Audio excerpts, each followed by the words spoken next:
সংগ্রামী সভাপতি জননেতা ডক্টর এইচ এম মমতাজুল করিম। বক্তব্য রাখবেন জননেতা ডক্টর এইচ এম মমতাজুল করিম।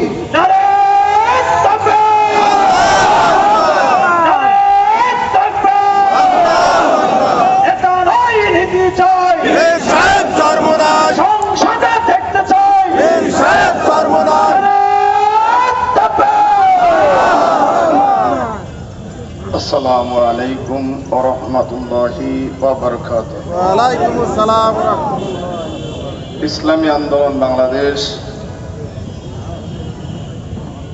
কেন্দ্রীয় কর্মসূচির অংশ হিসাবে 9 দফা দাবি বাস্তবায়নের লক্ষ্যে ঝিনাইদহ জেলার আজকের এই সমাবেশ থেকে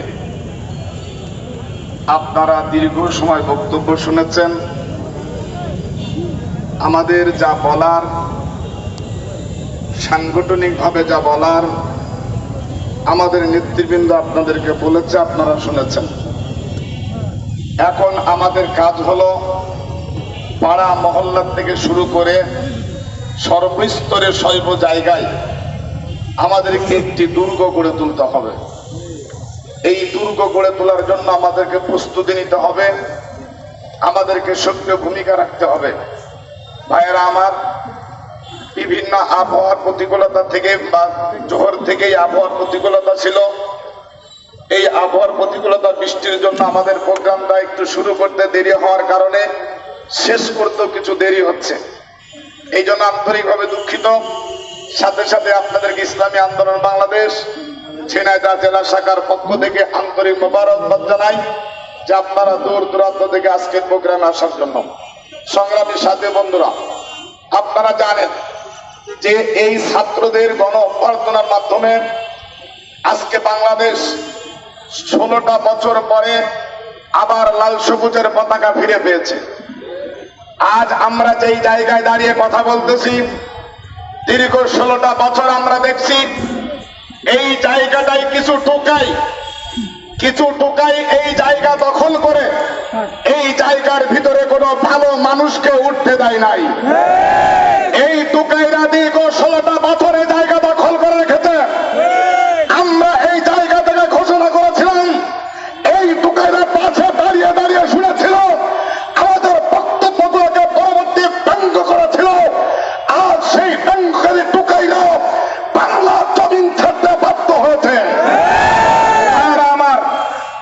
আমরা বলেছিলাম ভারতের কুত্তারা তোমাদেরকে রক্ষা করতে পারবে না, আমেরিকার লাল কুত্তারা তোমাদেরকে রক্ষা করতে পারবে না। বাংলার জমিনে আমেরিকার লাল কুত্তাদের কবর রচনা হবে, বাংলার জমিনে ভারতের কুত্তাদের কবর রচনা হবে।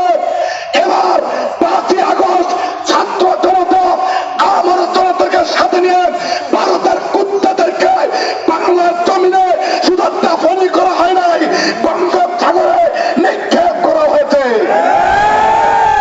আমাদের কথাগুলো বাস্তবায়ন হয়েছে। আর তোমরা যা খরচ তাই একটু সময় দাঁড়িয়ে টোকাইরা এই ময়দানে টোকাইয়ের ভাষায় বক্তব্য দিয়েছ, তোমরা নেতা হয়েছ। কিছুটা কিছু হলেই তোমাদেরকে একটি সাক্ষাৎকার নিতে আসলেও, তোমাদের একটি বক্তব্য দিতে আসলেও মুখ খারাপ করে টোকাইয়ের ভাষা ছাড়া ভালো কোনো ভাষা তোমরা ব্যবহার করতে পারো নাই। এই জন্য আমরা বলবো, ভাইয়েরা আমার, একটা জিনিস আমাদেরকে লক্ষ্য রাখতে হবে। আজকে এক টোকাইরা বিদায় হয়েছে, কালকে যেন আরেক টোকাইয়ের জন্ম না হয়। এক টোকাইয়া দেশ ভারতের দালাল দূর হয়েছে, আবার যেন কোন আমেরিকার দালাল আমাদের মাথার উপরে উঠে না বসতে পারে। এ ব্যাপারে ছাত্রদেরকে সজাগ থাকতে হবে।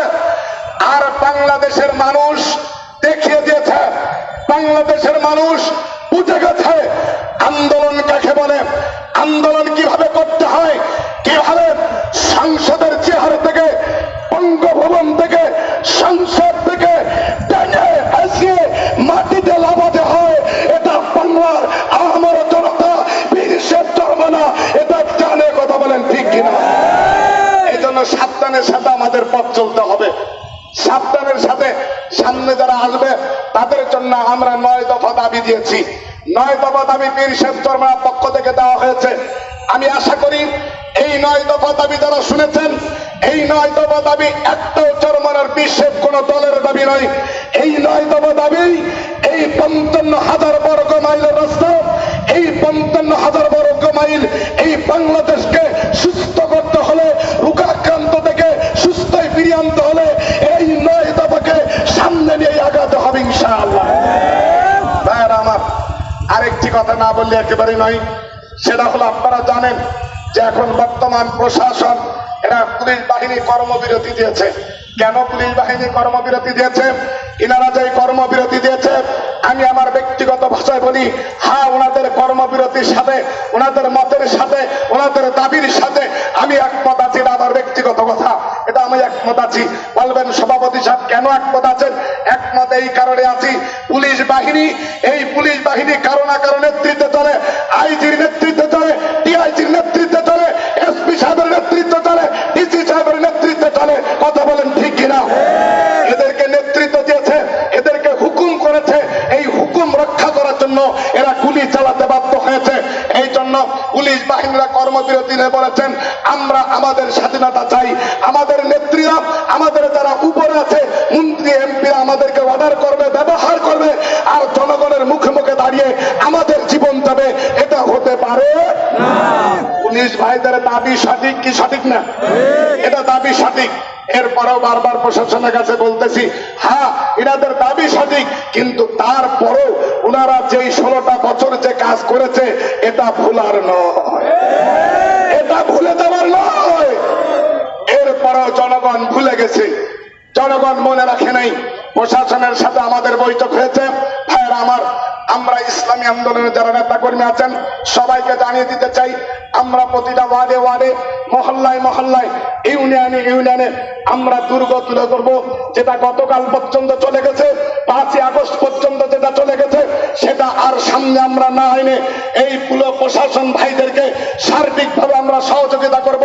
প্রশাসন ভাইরা আবার মাঠে আসবে, আবার তারা তাদের ডিউটি পালন করবে, তাদের ডানে থেকে, বামে থেকে, সামনে থেকে, পিছনে থেকে ইসলামী আন্দোলন প্রশাসনদেরকে সহযোগিতা করবে। রাজি আছেন ইনশাআল্লাহ? এই জন্য আমি এই জায়গা থেকে আপনাদেরকে ঘোষণা করে জানাই দিতে চাই, প্রত্যেকটা মহল্লায় মহল্লায়, প্রত্যেকটা মসজিদে মসজিদে, প্রত্যেকটা পাড়ায় পাড়ায় আপনারা প্রশাসনের পক্ষ থাকবেন। প্রশাসনের পুলিশ ভাইরা যখন ডিউটিতে লাগবে, আপনারা তাদেরকে পাহারা দেবেন। কোন ঢুকাই, কোন ভারতের দালালরা যদি বাংলার একটা সম্পদ রক্ষা করে, বাংলার একটা করে সম্পদ ক্ষতি করতে চায়, বাংলার প্রাণ নিতে চায়, অর্থাৎ প্রশাসনের উপরে কোনো আক্রমণ করতে চায়, এদেরকে আমরা বলবো এরা আর বাংলার জমিনে নয়, এরা ভারতের দালাল, এরা আমাদের প্রশাসনের আক্রমণ করতে চায়। আমরা একত্রিত হয়ে, দুর্গ হয়ে ওদের বিরুদ্ধে আবার সংগ্রাম করব। ভাইরা আমার, সর্বশেষ হলো সামনে আমাদের নির্বাচন, 6 মাস পরে নির্বাচন হবে। বসে থাকার আর কোনো সুযোগ নেই, বসে থাকার আর কোনো সুযোগ নেই। বাংলাদেশের ইতিহাস যদি আমরা লক্ষ্য করি, সেই 71-এর পর থেকে যদি আপনি ইতিহাস দেখেন, একটার পর একটা যদি বলতে থাকেন, বাংলাদেশে এমন কোন নেতা নাই, এমন কোন রাষ্ট্রপতি নাই, যখন রাষ্ট্রপতির আইন ছিল, প্রধানমন্ত্রী নাই, যারা লাঞ্ছিত বঞ্চিত না হয়ে মৃত্যুবরণ করছে। আপনারা যদি লক্ষ্য করে দেখেন যে এই 5ই আগস্ট, এই আর কদিন পরে 15ই আগস্ট হয়তো, এই 15 আগস্টে এই মরাবাতের আওয়ামী লীগের ভাইরা আজ কোথায় তোমরা, কোথায় তোমাদের হুঙ্কার? আমরা বলেছিলাম, এই ময়দান থেকে বলেছিলাম, এই পায়রা চত্বর থেকে বলেছিলাম, প্রশাসন ঘরে থাকবে, প্রশাসন ঘরে থাকবে, তোমরা ময়দানে আসো। আজকে বিএনপি লাগবে না, জামাত ইসলাম লাগবে না, ইসলামী আন্দোলনের মোকাবেলা করার মতন ক্ষমতা তোমাদের আওয়ামী লীগের নাই, ছাত্রলীগের নাই। সেটা প্রমাণ আমরা দিয়েছি। ভাইরা আমার, আপনারা জানেন এই 5 তারিখে গণঅভ্যর্থনায় ইসলামী আন্দোলনের নেতা, ইসলামী আন্দোলন নায়েবে আমির সর্বপ্রথম মার্শালা ভেঙেছে, লক্ষাধিক মুজাহিদ নিয়ে ছাত্রদেরকে বলেছে, আমরা আছি তোমাদের সাথে।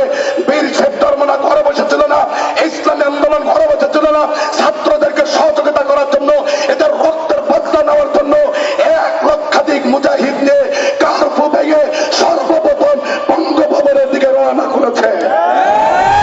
এটা ইসলামী আন্দোলনের ইতিহাস, এটা ইসলামী আন্দোলন চরমনা পীর সাহেবের ইতিহাস।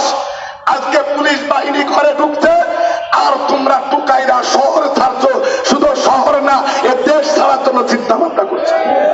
ভাইয়েরা আমার, যাই হোক, সর্বশেষ কথা হলো আমাদের সামনে নির্বাচন। এই নির্বাচনের জন্য আমাদেরকে প্রস্তুতি গ্রহণ করতে হবে। বাংলাদেশটাকে সুন্দরভাবে সাজানোর জন্য এই জাতীয় দল একত্রিত হয়ে আন্দোলন করেছেন, সবাই কম বেশি আন্দোলনের সাথে আছে, কথা বলেন ঠিক কিনা? একমাত্র আওয়ামী লীগ কুলাঙ্কার ছাড়া, আওয়ামী লীগ স্বৈরাচার ছাড়া, আওয়ামী লীগ ভারতের দালাল ছাড়া আর এমন কেউ ছিল না যারা এই আন্দোলনের সাথে শরীক হয় নাই। হয় কেউ বেশি হয়েছে, কেউ কম হয়েছে। যারা আন্দোলনের সাথে শরীক হয়েছেন, যারা আন্দোলনের সাথে শহীদের শাহাদাত বরণ করেছেন, সবাইকে আমরা ধন্যবাদ জানাই, তাদের রূহের মাগফিরাত কামনা করি। সবাই বলেন আল্লাহুম্মা আমিন। ভাইয়েরা আমার, সর্বশেষ হলো, আমরা এখান থেকে বলেছিলাম যে ভারতের কোন কুত্তা ভারতের বাংলাদেশের 1 ইঞ্চি জমি দখল করার দুঃসাহস পাবে না।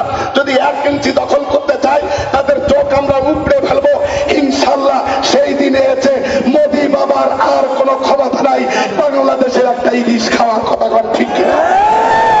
সর্বশেষ সমস্ত যারা শাহাদাত বরণ করেছেন তাদের রূহের মাগফিরাত কামনা করে এবং এই 9 দফা দাবি বাস্তবায়নের জন্য আমাদের বিশেষ জন্মানা যখন যে অবস্থায় ডাক দেয়, এই 9 দফা প্রস্তাবনা এই সরকারের কাছে বাস্তবায়নের জন্য আমাদের বিশেষ জন্মানা যখন যে অবস্থায় ডাক দেয়, তখন সে অবস্থায় আমরা ময়দানে আসতে কে কে রাজি আছে? আল্লাহু আকবার। নাড়া যাবে না, কেউ নাড়া যাবে না, হাত ওলাবেন না, কেউ এক পাও কোনো দিকে অগ্রসর হবে না। যে যেই জায়গা আছেন সেই জায়গায় দাঁড়াতে হবে। এই মুজাহিদ ভাইরা, আমি বলেছি এক পাও নড়া যাবে না। যে এক পাও নড়বে আমি মনে করবো সেই ইসলামী আন্দোলনের কর্মী না। স্টেজ থেকে অর্ডার হয়েছে এক পাও নড়া যাবে না, জায়গায় দাঁড়িয়ে থাকতে হবে। ইসলামী আন্দোলনের কর্মীরা জায়গায় দাঁড়িয়ে থাকবে, কথা বলেন ঠিক কিনা? এই জন্য আপনারা জানেন বিশাল আমাদের ব্যয়ভার আন্দোলন থেকে শুরু করে 5 আগস্ট থেকে শুরু করে এই পর্যন্ত ইসলামী আন্দোলন ঝিনাইদহ জেলা কমিটি বিশাল ব্যয়ভার নিয়ে সামনের দিকে এগিয়ে চলেছে। আজকের প্রোগ্রামও ব্যাপক ব্যয়ভার হচ্ছে। এজন্য আপনাদের হাত আর অন্যদিকে যাবে না। আপনারা জানেন এই হাতটা সরাসরি পকেটে ঢুকাইয়ে সবচাইতে বড় নোটটা আজকে দেওয়ার চেষ্টা করবেন। আজকে অনেক খরচ ইসলামী আন্দোলনের, এই জন্য সবচাইতে বড় দাম দিয়ে আমরা হাজির হয়েছি। সারাদিন ময়দানে আছি, মাল দিয়ে আমরা আল্লাহ রাব্বুল আলামিনকে দেখাই দিতে চাই আমরা ইসলামী আন্দোলন জান এবং মালের বিনিময়ে আল্লাহর কাছ থেকে জান্নাত দিতে চাই। স্বেচ্ছাসেবক ভাইরা খুব দ্রুত কালেকশন করতে হবে। স্বেচ্ছাসেবকরা উঠাউটি করা যাবে না, কেউ উঠবেন না জায়গা থেকে, দোয়া না করে কেউ যাওয়া যাবে না। আমরা সিপাহ নড়বেন না। শহীদদের রূহের মাগফিরাত দোয়া করার জন্য সূরা ফাতিহা, সূরা ইখলাস এবং কয়েকবার দুরূদ শরীফ পাঠ করি। নামে হোক, চরমনের নামে হোক, ইসলামী আন্দোলনের নামে হোক, জামাত ইসলামের নামে হোক, যে কোনো দলের নামে কেউ যদি নৈরাজ্য করতে চায়, কেউ যদি নৈরাজ্য করে, কেউ আইন হাতে তুলে নিতে চায়, তাহলে আপনাদেরকে বলবো সাথে সাথেই প্রশাসন আজকালের ভিতরেই প্রশাসন ময়দানে আসবে। এবং সাথে আপনারা জানেন আমাদের আর্মির ক্যাম্প আছে, আর্মির ভাইরা ডিউটিরত আছে। আপনারা যারা মুজাহিদ ভাইরা যারা আছেন, তারা ওই ধরনের লোকদেরকে সাথে সাথে চিহ্নিত করে এবং পরিপূর্ণ নাম ঠিকানা নিয়ে আপনারা আমাদের অন্তত এখনো আর্মি ভাইরা ডিউটিতে আছে তাদের কাছে পৌঁছে দেওয়ার জন্য ব্যবস্থা করবেন। তবে আইন হাতে তুলে নেবেন না, আইনের মাধ্যমে তাদের বিচার করার জন্য দুর্গ করে তুলবেন ইনশাআল্লাহ। পুনরায় কোন চোর, কোন ডাকাত আমরা এদেশে আর জন্ম নিতে দেব আল্লাহুম্মা আমিন। রব্বানা যালামনা আনফুসানা ওয়া ইন লাম তাগফির লানা ওয়া তারহামনা লানাকুনান্না মিনাল খাসিরিন। আল্লাহ, আপনি আমাদেরকে কবুল করে নেন। আল্লাহ, বিশেষ করে আপনি জানেন মালিক, এই ময়দানে দাঁড়িয়ে মাওলা আর 16টি বছর বাংলার মানুষ জবান খুলে কথা বলতে পারে নাই। আল্লাহ কথা বলার জন্য সুযোগ দেয় নাই। স্বৈরাচারী শাসক ওই ভারতের দালালেরা এই জায়গা দখল করে বাংলাদেশের সমস্ত মানুষগুলোর মনে আঘাত দিয়ে এক আধিপত্য বিস্তার করে দিয়েছিল।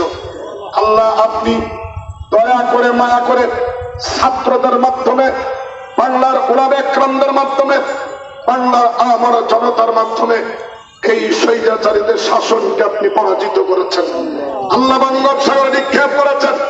আল্লাহ, আপনার দরবারে ফরিয়াদ, যেই স্বৈরাচারী শাসনের জন্য আমরা 16টি বছর চোখের পানি ফেলেছি, কথা বলতে পারিনি, আল্লাহ ময়দানে দাঁড়িয়ে আপনার সামনে হাত উঠে একটু কথা বলতে পারিনি। আল্লাহ আপনার দরবারে ফরিয়াদ, এই বাংলার জমিন বীর আউলিয়াদের জমিন, এই বাংলার জমিনে হাজার হাজার শিশুদের জীবনের বিনিময় আবার পুনরায় যে আমরা লাল সবুজের পতাকা ফিরে পেয়েছি, এই জমিনে যেন আর কোন স্বৈরাচারের জন্ম না হয়। আল্লাহ আপনি কবুল আর মঞ্জুর করে নেন। আল্লাহ বিশেষ করে এই স্বৈরাচারকে পতন করতে চাইয়া যারা শাহাদাত বরণ করেছে, যারা শহীদ হয়েছে, আল্লাহ আবু সাঈদ সেইভাবে মুক্ত, যেইভাবে সমস্ত মায়েরা শহীদ হয়েছে, আল্লাহ সবার রুহের মাগফিরাতের জন্য আপনার দরবারে ফরিয়াদ জানাই। তাদেরকে আপনি জান্নাতের উচ্চ মাকাম দান করুন। আল্লাহ তাদের মধ্যে উচ্চ জান্নাতের ভিতরে উচ্চ মাকাম দান করুন। আল্লাহ সর্বশেষ তার ভিতরে যারা আহত হয়েছে তাদের পরিবারকে ধৈর্য দ্বারা তৌফিক দান করুন। সাথে সাথে আল্লাহ ভুল হয়তো মানুষের জন্যই করে, কিন্তু নেতার আনুগত্য করতে যাইয়া, নেতার আদেশ মানতে যাইয়া আল্লাহ বাংলার জমিনকে যারা রক্ষা করতে দিন রাত পরিশ্রম করে, আমাদের প্রশাসনের অনেক ভাইয়েরা শাহাদাত বরণ করেছেন, অনেক ভাইয়েরাই দুনিয়া থেকে চলে গেছেন। আল্লাহ আপনার দরবারে ফরিয়াদ করি, তাদের ভুলগুলো ক্ষমা করে দিয়ে তাদেরকে আপনি শহীদের খাতায়, দেশ রক্ষার জন্য শহীদের খাতায় নাম লিখে তাদের কবরগুলো আপনি জান্নাতের উচ্চ মাকাম দান করে দেন। আল্লাহ প্রশাসনের ভাইয়েরা আবার পুনরায় ময়দানে এসে মন খুলে আমাদেরকে পাহারা দিবে, আমাদেরকে পাহারা দেওয়ার জন্য নিযুক্ত থাকবে। আল্লাহ তাদেরকে পাহারা দেওয়ার তৌফিক দান করেন। আমাদেরকে তাদের ডানে বামে সামনে পিছনে থেকে তাদেরকে সহযোগিতা করার তৌফিক আপনি আমাদেরকেও দান করেন। আল্লাহ আপনি কবুল আর মঞ্জুর করে নেন। আল্লাহ আপনি আমাদের সবাইকে মাফ করে দেন। আজাল আখিরা কালিমাতুনা বা ইনদাল মাউতি লা ইলাহা ইল্লাল্লাহু মুহাম্মাদুর রাসূলুল্লাহ।